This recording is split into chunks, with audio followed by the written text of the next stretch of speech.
Welcome back. Ready for this week's power rankings? There's a lot of movement in this week's power rankings. A lot of games getting played, teams heating up, teams cooling off. So a lot of movement. And you know, it occurs to me on Saturdays, something I realized not that long ago, that I make videos that are long enough. If you combine all the Saturday videos together, you could make a movie out of it. So I appreciate people who watch the THG movie on Saturdays. It's weird. Anyways, we're going to start things off this week at number 32, the Philadelphia Flyers. So, of course, it's the reverse retro set of pucks, so very little difference with Philadelphia. Alarmingly little difference between Philadelphia now and their reverse retro. But Philadelphia is number 32 this week. Overall, you know, trading out Claude Giroux, it's time that they really committed to doing some sort of a rebuild / retool, however you see it. I would think that the contract they gave Ristolainen tells me they're probably viewing this as a retool rather than a rebuild. They envision themselves being in the playoffs sooner rather than later. Are they going to find themselves in the same situation as Chicago? I don't know. But either way, trading out Giroux, I know people don't like the return. You do handcuff your team when you say, I'm only willing to go to one city, especially if that city knows that. Number 31, same spot as last week, is Seattle. So for Seattle, they were in and out of 32nd place this week. In the end, the win over Detroit secures them 31st. It's been a rough year for both of these teams. They were both supposed to be better than this. So Seattle ends up down at 31. The whole release the Kraken and it's this fearsome creature. Not so much. It just hasn't been. So Seattle's going to have to look to add to that mystique or create that mystique next season. And we'll see what kind of moves they make. Because Giordano likely has played his last game for Seattle. He's going to be on the move. Who makes the offer and who gets him, we will likely find out tomorrow or Monday at the latest. Number 30, dropping one spot from where they were last week, is Chicago. So Chicago right near the bottom. Chicago as well, looking like they're sellers at the deadline. And Fleury's probably going to be... maybe. I'll say 50-50 on Fleury going. I think they'll at least talk to him, see if there's a choice that he has. You know, I mean, it's up to him. They've said the whole time it's up to him. So for Chicago, it's been just a rough season overall. And much like the other two at the bottom of this board, they weren't supposed to be this bad. We were supposed to see Buffalo. We were supposed to see Arizona at the bottom. There were a few other teams that were considered to still be at or near the bottom that aren't there. Number 29, dropping 5 spots from last week, and this is one of those moves I'm talking about, Ottawa. So for Ottawa, they've lost, what is it now, 9 out of 12, 8 out of 11, or 9 out of 12. It's been a rough crash for them. They definitely have a good young core there. It's a matter of building it up. And that's always the trick, is being able to build that up and become a playoff team. So they're not there yet. There are visions for them to get into that spot as soon as next season. It's going to be difficult. The East is very difficult. The funny thing is, people always talk about how great the top 8 teams are and how they're of all this great. They don't talk, though, about how bad a lot of the teams in the East are as well. And there's a number of them in this bottom row. So I think it kind of balances out a little bit. Number 28, also an Eastern team, also a team that envisions themselves as being better than where they are right now, New Jersey. So the New Jersey Devils, 28th, they dropped 2 spots from where they were last week. And again, they're competitive, they're entertaining, they're fun to watch, but they're a team that finds themselves with a poor record at this point. And so, yeah, for New Jersey, it's been a pretty long season. They'll be glad when the season's done. And then you can get to the work of creating a team that contends for a playoff spot. Next up, number 27. And this is kind of funny because every week it feels like they're going up, they're going down. And so they're back up 3 spots this week, and that's Buffalo. Yeah, Buffalo, honestly, they give a good effort every night. They do their best. They do not have the roster right now that you need in order to win those close games. But they managed to eke out a victory here and there. They do get that win over Calgary, which made them as angry as I thought it might for that game against Vancouver. Thanks, Buffalo. But Buffalo moves up a few spots. And that's despite getting pasted by the Edmonton Oilers. So it's that easy to move around in this bottom row. Next up, number 26. Moving up 2 spots from where they were last week is Detroit.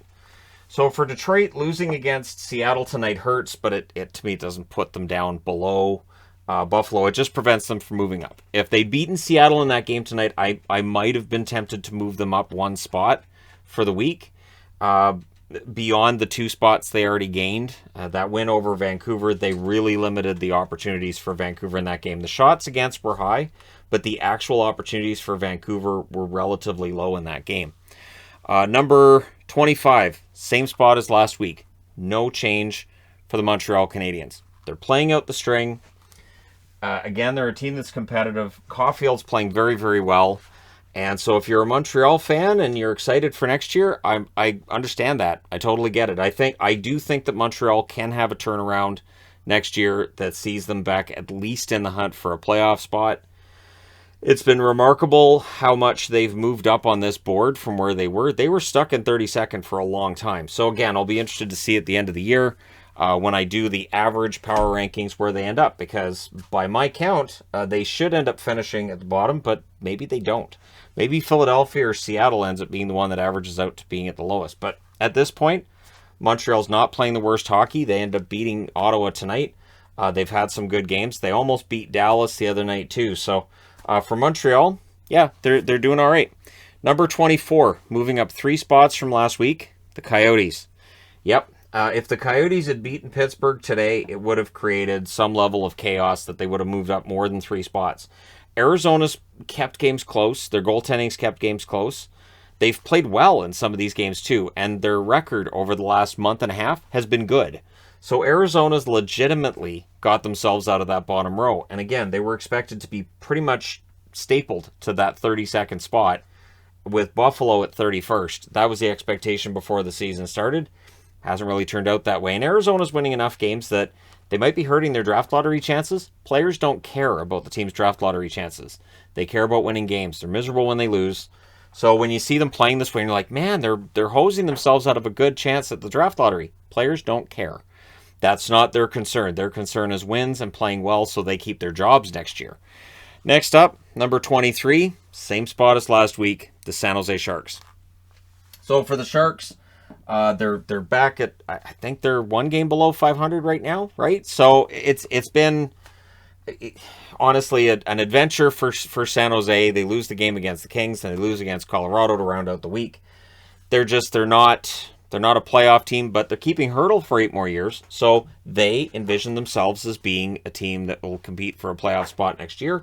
Same thing Philadelphia is doing, and we'll see whether or not that works out for them. They like giving out those long-term contracts. I know they don't age particularly well, but the first few years of a long-term contract, they should look good. So yeah, that last 4 years, it might look bad, but at least for Hurdle, it should look okay for the first 3 or 4 years. All right, next up, number 22, same spot as last week, the Anaheim Ducks. The Ducks have started to look a lot like the Ducks from last year. They're not getting the goals. Their special teams has kind of fallen back somewhat.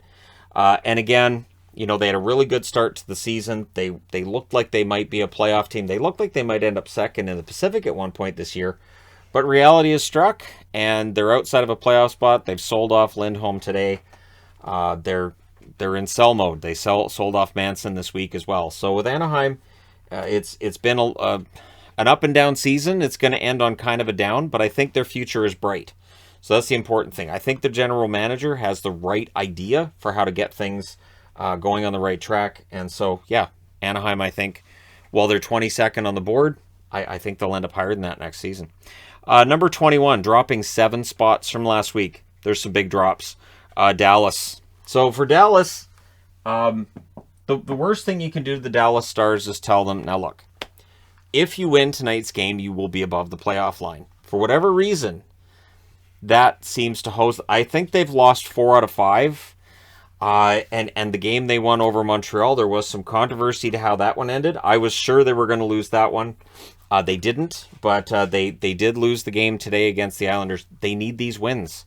Islanders, I know they're playing well. They haven't shown up on the board yet because they're playing well, but that should be a team that you go in and beat if you're the Dallas Stars. If you're going to get that playoff spot and you're going to cost Vegas a playoff spot, you need that win, and they didn't get it. So while they're still odds-on favorites to get that final playoff spot, I get the feeling Vegas is probably going to end up getting it. Number 20, moving up 1 spot from last week, Columbus. So the really rough week for Dallas puts them below the Columbus Blue Jackets, who of course get the victory today over the St. Louis Blues. There will be some concern about Elvis Merzlikins and what kind of shape he's in. But the overall picture for Columbus has been kind of an up and down season, and we'll see whether or not next year things get better. They should. Things should get better next year for Columbus. But yeah, they're number 20 on this week's board. Again, just to move up one spot. And that was after they dropped from 15 the week before. So, still outside the top 2 rows, but not as bad as some of the other teams on the board. Number 19, moving up one spot as well, is Winnipeg. For the Jets, they're finding themselves in a spot, too, where they need to win a lot of games. They need to win a bunch. They need to go on another winning streak. And that's the thing. For teams below the playoff line, it's not just a matter of playing well. You have to play very, very well to get past the teams in front of you. And for Winnipeg, I think that'll be a challenge. They may very well end up passing Vancouver and staying ahead of them, but you still have Dallas, who they may end up passing as well. But then there's Vegas, right? And then you've got Minnesota, you've got Nashville, you've got Edmonton. None of these teams look like they're going to drop out of a playoff spot. So for Winnipeg, just the simple math tells you, apparently there's been discussions about whether or not they're going to trade Kopp and what Kopp might bring back. So if they move Kopp, that to me signals that they're sellers at the deadline. I don't think they'll be heavy sellers, but I think there'll be some selling for some future pieces for this team. I think there's some good parts for the future already. I think Perfetti's a keeper for them. But yeah, Winnipeg could probably use an extra draft pick or two.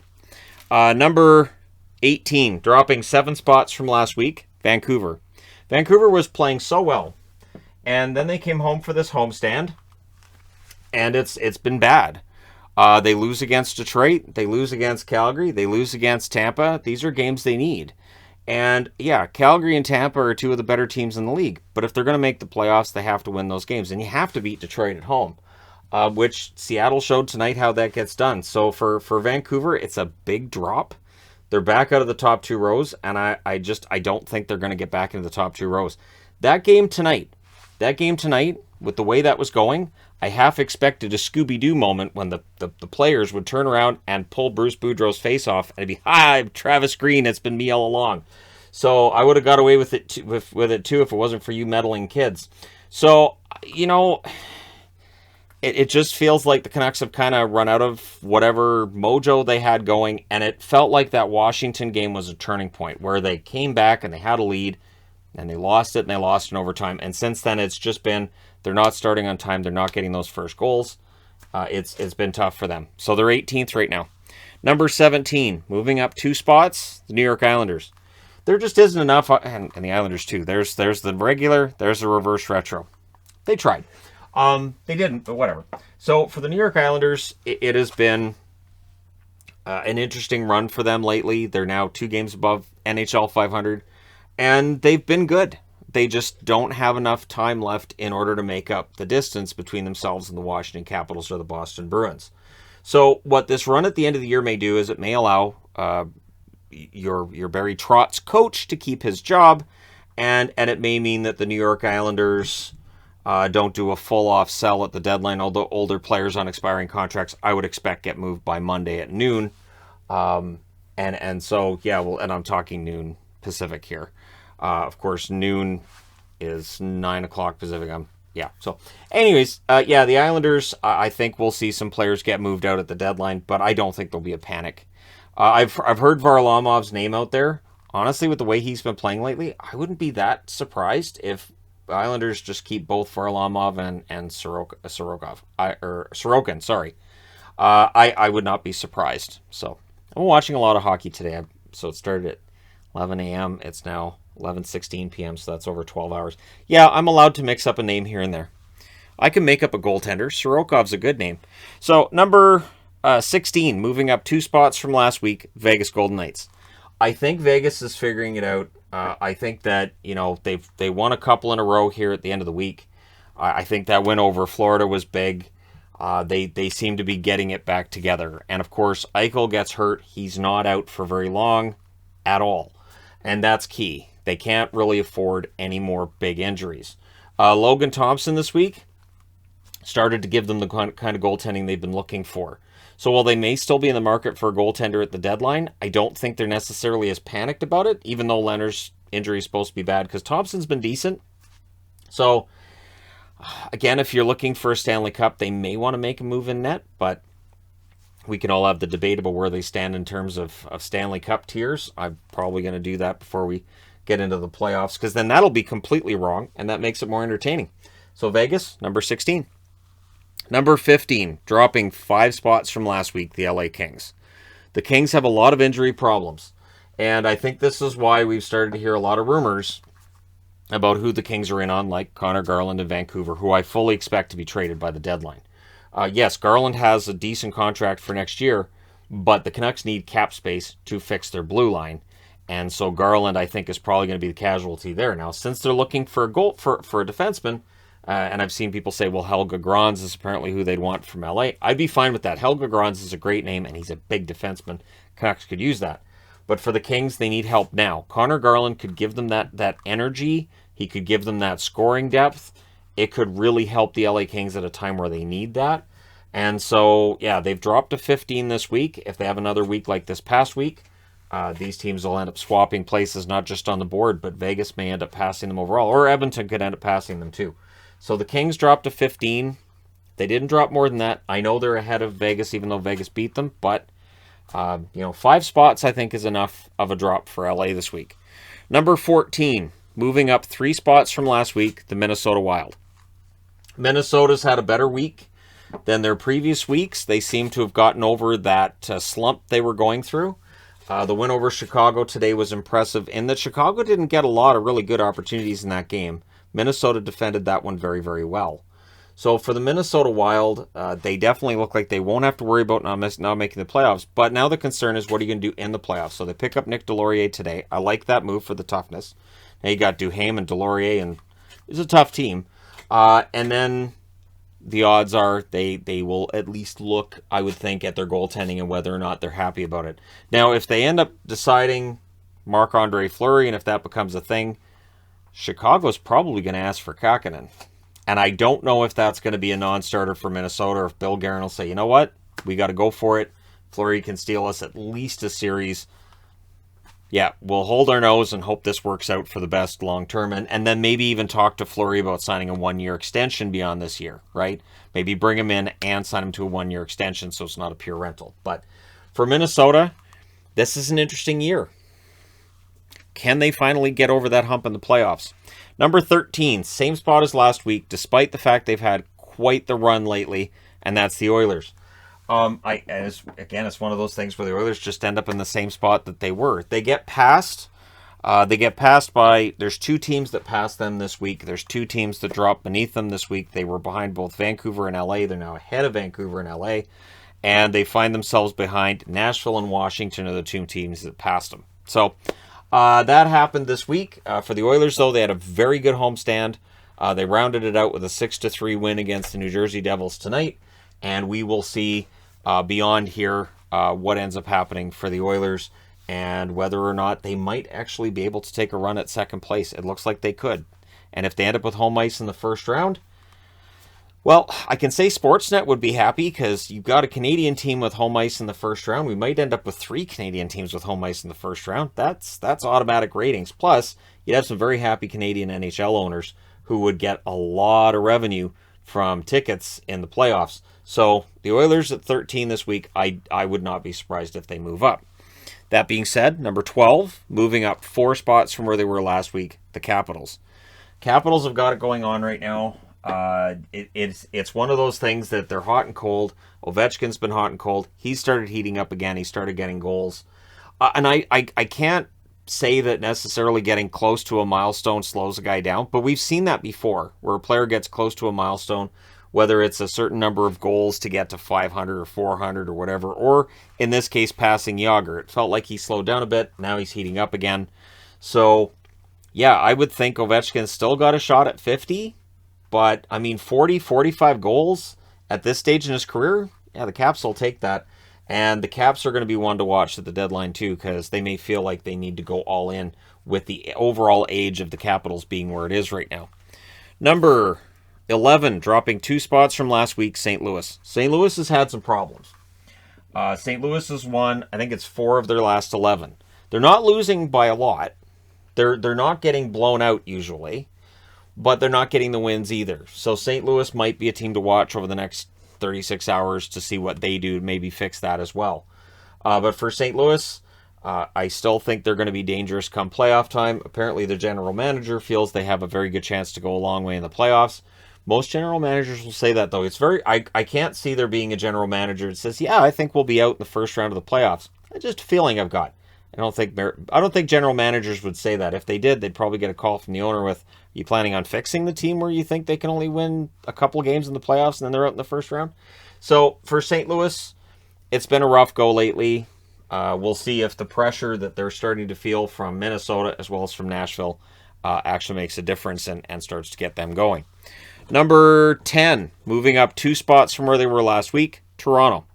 So for Toronto, I'll call this the Shalgren bump. So they lost tonight against Nashville. I didn't punish them for that. I feel that Toronto is still a team that's, again, I think they're better than some of their detractors give them credit for. They're probably not as good as some of the hardcore Leaf fans believe they are. Truth's probably right in the middle. But for Toronto, it's still been a very solid season. They're right there with Tampa Bay in the overall standings. And, you know, they should end up being one of the teams to watch in the playoffs. And maybe this is the year they win around. And maybe this is the year things really happen for them. And I kind of hope so. Honestly, I kind of hope so. Number 9, moving up 6 spots from last week, Nashville. So that's why I'm wearing the Nashville reverse retro, because Nashville reverse retro right here. They move up 6 spots. The biggest mover this week is Nashville. And they just have it. It's whatever it is that you're looking for, especially when you're going into the trade deadline, they have it. And that's why I don't think there's any danger of Forsberg being traded anywhere. The question becomes one of, so with the contracts that are going around, does a guy like JT Miller, does a guy like Philip Forsberg, do they deserve $9+ million a year? Apparently the Forsberg talks have stalled, and I'm thinking Forsberg's probably looking at the money Johansson and Duchesne are making, and he's saying, I contribute this much to the team, they contribute that much, I think I'm worth this amount.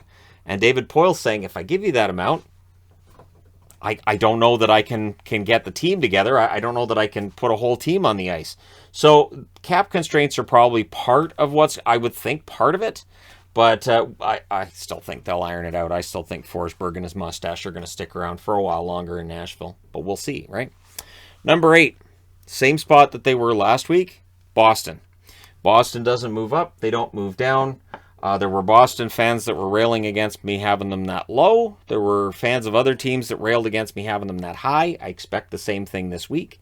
However, Boston, I think that they're in a good position where they could move up and pass Toronto, but I could also see them having some struggles and ending up being the number 2 wild card, which would put them against the best team in the East, which might end up being Florida in the first round. So Boston adding Hampus Lindholm, I like it. Now, I'm not huge on the 8-year extension that Lindholm's supposed to get, but I'm fine with it. I'm absolutely fine with it. I think that Boston's doing what they feel they have to do right now to stay competitive. They feel they can win a Stanley Cup. So there's some courage in what they've done. Could it be foolish? Sure. But is it foolish now? No. We don't know yet. Number 7, although everybody wants to declare winners and losers on day 1. This guy doesn't do that.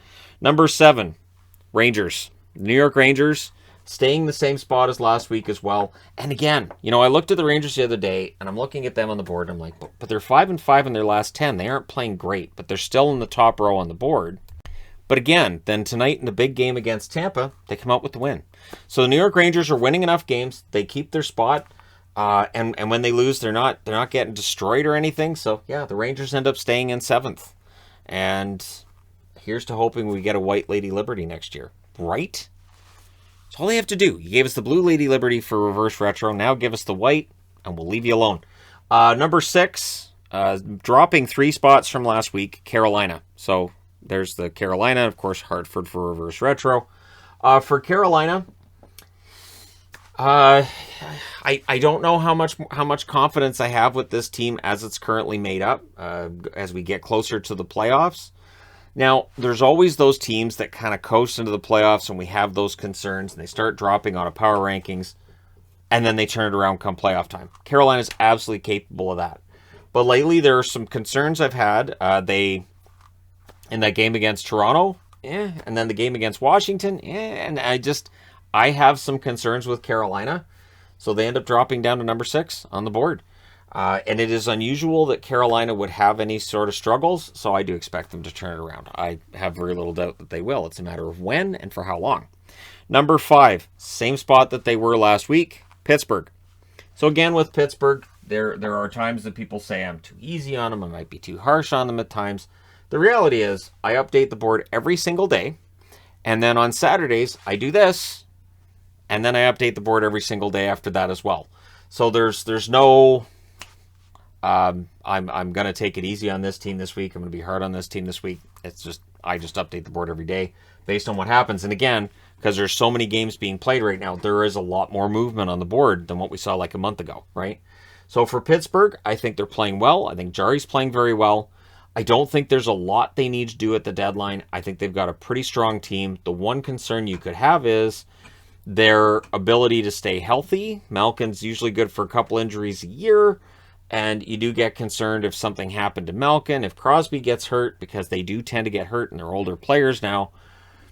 What does that do for their Stanley Cup chances? Because Pittsburgh, again, fashions themselves as a team that's in the hunt for the playoffs. Every team in the East that's above that playoff line has got to be looking right now and saying, we have as good a chance as anybody if we make a couple of moves, or you know what, if this comes together, we have as much chance as anybody to win the Stanley Cup. So the East is going to be a dogfight, and I'm happy about it. Number 4, moving up 2 spots from last week, Tampa. The Tampa Bay Lightning, pretty good week for them. They do lose that game against the Rangers tonight. I didn't punish them for that. There are definitely nights where, games take place, wins and losses happen, and I look at the board and I say, I'm good with that team being there, I'm good with that team being there. So that's the case with the Rangers and Tampa. Happy with where they're at. I think Tampa had a pretty good overall week, and I think Shesterkin did what Shesterkin does tonight. I don't think Tampa had a bad game. I think that looked like a playoff game, and as I said in the review, I'd love to see these teams against each other in the playoffs. Fingers crossed on that one. Next up, number 3. Dropping 1 spot from last week, Calgary. So Calgary, again, they're cruising towards a first-place finish in the Pacific. They're going to be one of the teams to beat in the West. And as I said in the review as well, and I'll say it here too, I hope they go on a run. I would love to see Calgary go on a nice long run. It'd be nice to see a couple of Canadian teams go on a run. While ESPN, TNT, might not be all that happy at Canadian, because Canadian teams don't draw in the States. But when all the Canadian teams drop out of the playoffs, the ratings drop in Canada too. So it kind of works on both sides of the border that way. For the Flames, they have a lot going for them right now. I think adding Calle Jarnkrok, I think that was a smart move. He's already showing that he's going to be taking some of that defensive responsibility from Backlund, so you don't have to worry about him, being beat up and burnt out in the playoffs. And it gives them another look. Jarnkrok gives them a different look out there, and I think Calgary's going to be dangerous come playoff time. Number 2, dropping 1 spot from last week, Florida. Florida didn't have a great road trip, right? So Florida, kind of a rough road trip for them, but I don't look at that road trip and say, all right, well, Florida's moving down to here. For me, they still have it. Their last game, they played very, very well. The last couple of games actually played well. Even against Vegas, I thought they had a decent game. It has hurt them not having Bobrovsky after he took that puck in the face while he's on the bench. Spencer Knight, while I like Spencer Knight, he's young. He does have his off nights, and so I think that's as much to do with them dropping as anything else. But we'll see. We'll see from here where they're at. So that means at number 1 spot, moving up 3 spots from last week, is Colorado. Now, of course, this is reverse retro, so it's Nordiques. So there's Colorado, reverse retro. The thing is, of course, you get that sticker right there, the little silver, and so I prefer to use the reverse retro side because they put the sticker, the NHL sticker, on the back. I don't know why they have to designate a back for this, though. Like, why is that the back? Okay, anyways, so yeah, the Nordiques / Colorado Avalanche, and I know there's old Nords fans that don't like them using that logo at all. I don't think they're going to use it for next year's reverse retro for what that's worth. I think they'll do something else. But yeah, Colorado, I think, is back. I think Colorado and Florida are the teams to beat. Obviously, the arms race has started to really heat up. Colorado picks up a couple of good players. I like them picking up Sturm. I like them picking up Manson as well. And Yeah, they're playing some really good hockey right now. There is no team on this board that's played perfect hockey for the last 2 or 3 weeks. There's no team on this board that doesn't have a part of their lineup you get concerned about. But I think that makes it more fun. And I think once we get to the playoffs, as long as it stays this way, I think it'll make it more fun when we're doing predictions. We shouldn't see a team with 95% of people picking them to win a series. Yeah, it should be pretty close, and I think that makes things more entertaining. Let me know your thoughts in the comment section below, as always. Don't forget to hit like and subscribe if you're browsing your way through. You just happened upon this video. Thank you guys so much for all your support. It means a lot. Honestly, I love this board and having it put together. And once we've moved into the new house, I won't have to take it apart anymore. I'm really looking forward to that. And yeah, that should be kind of fun. So from me and from the bunny rabbits that are chewing on whatever they're chewing on outside of the camera frame, have yourselves a wonderful week. For people who just come in for the power rankings, hi, welcome back. Anyways, thank you guys so much for all your support. I will talk to you again soon.